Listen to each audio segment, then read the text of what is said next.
All right, YouTube, let's talk about the bad part of medicine. Now, I'm a very positive guy. 2021 is like, man, let's get over 2020. Let's be positive. Let's make some change. I've been working personally on my physical fitness, on my career fitness by listening to CME every time on my way to work. I'm working diligently on improving my patient satisfaction scores by doing things I've never done before, by going the extra mile. I feel pumped on a personal level. I'm trying extra hard at my marriage and working things out and enjoying my family, etc. I could say I feel on top of the world. I even got up at 4 a.m. this morning, 4:15, did a full workout before starting work at 6 a.m. Felt good, only ate 2 bananas, had a decent contained lunch, and I'm losing weight. I feel stronger, I feel fitter, so I'm good. And then this happens. I hear from our medical director, there is a complaint against me, and it's an indirect complaint.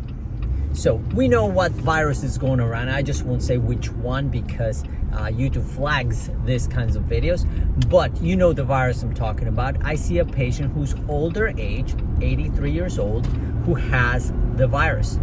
His oxygen is good, his x-ray is good, his blood work is good. He is discharged from the emergency department. I even set him up for an outpatient transfusion of the antibody for him to go because he's obviously a higher risk patient based on his age and probably comorbidities. But the hospital is a super capacity.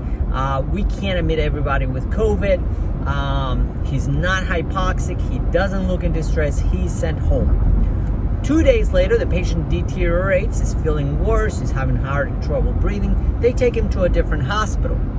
At the other hospital, he's evaluated. He's obviously not doing so well. He's put on a BiPAP machine. This is a mask put in, helps push air into him.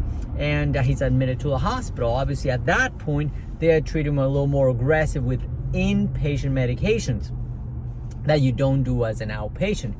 And over the course of 2 days, patient deteriorates and ultimately passes.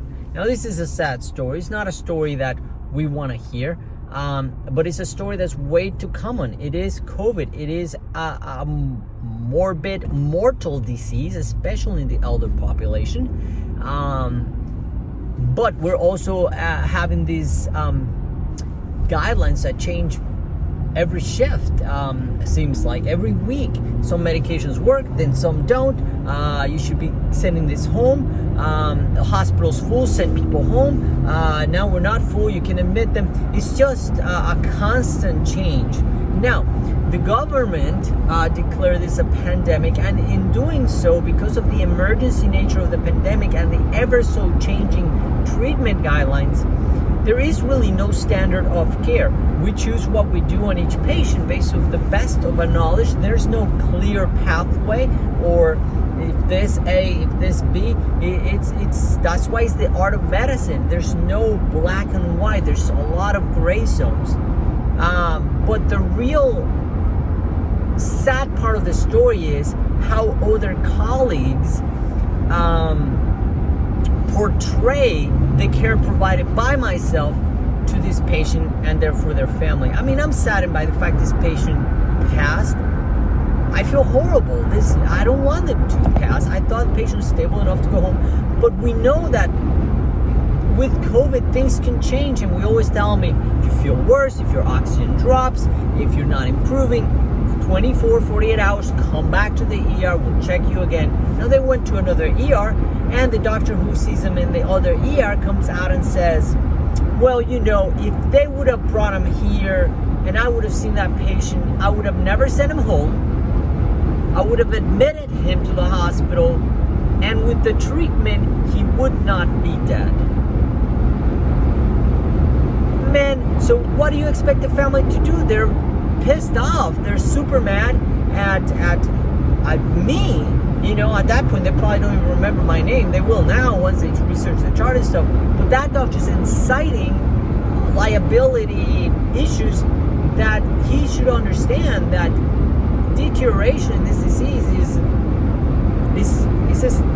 is what happens with it.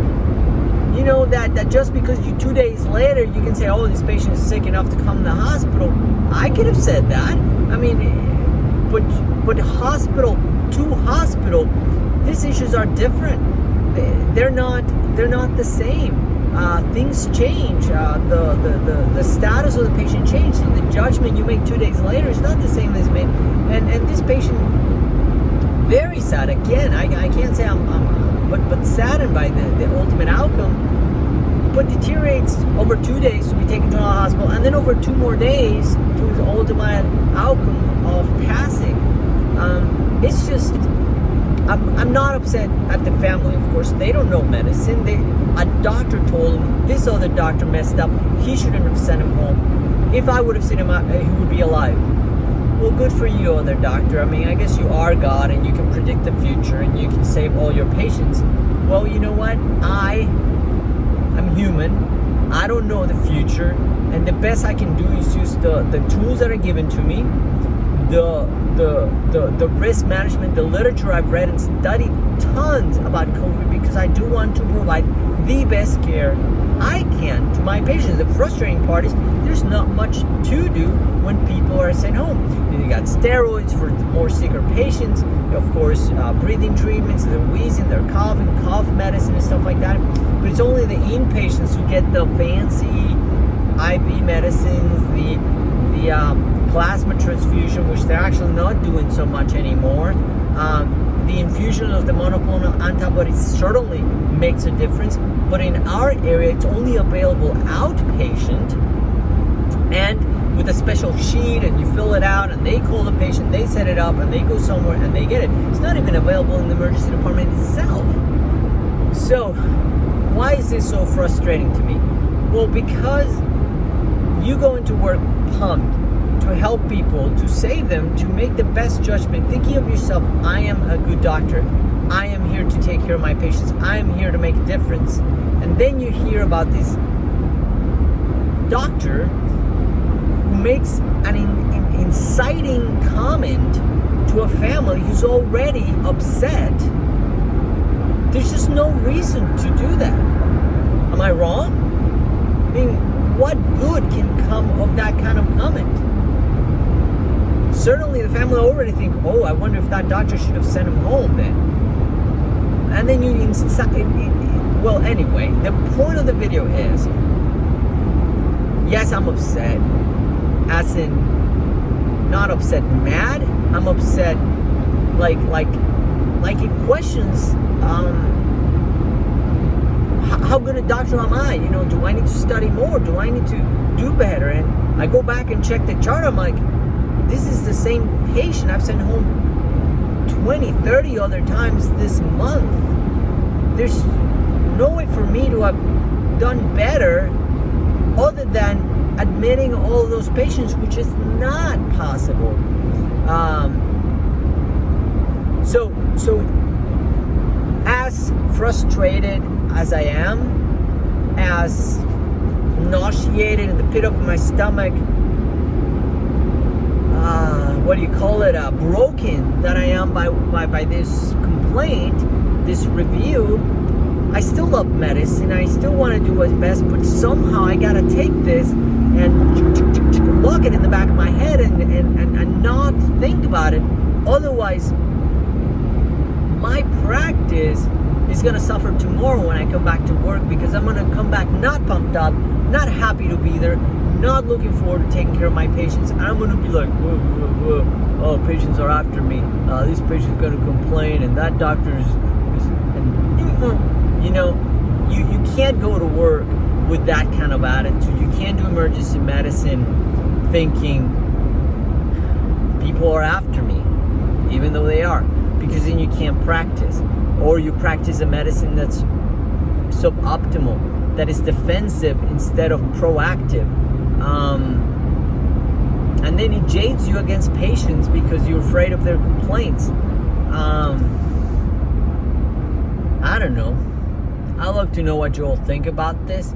And the point of this, especially in this channel, EDX Video Pro, is that we're trying to communicate and educate future doctors, future nurses, future paramedics. And this is the kind of stuff you're gonna have to deal with.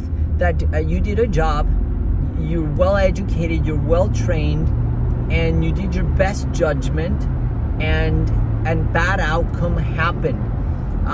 And you know what? That happens. It reminds me of the book Make Your Bed, where these Navy SEAL officers he was training, even though you did everything right, you still ended up being a sugar cookie. That's when they take the Navy SEALs and they roll them in the sand and then in the cold water, and then they're full of sand all day through training, and their shoes and the shirt and everything. And the point of that lesson of, even though everything was right with their uniform or their bed every morning, is that that sometimes in life we fail, and there's bad outcomes regardless of whether or not you did things right. And the sooner you learn that, the sooner you're gonna accept in life SHIT happens to good people, to good providers, happens to good hospitals. Sometimes the outcomes are not good. Sometimes people pass despite good medical care. And for you have to be able to put this complaint and poof it away, knock it down.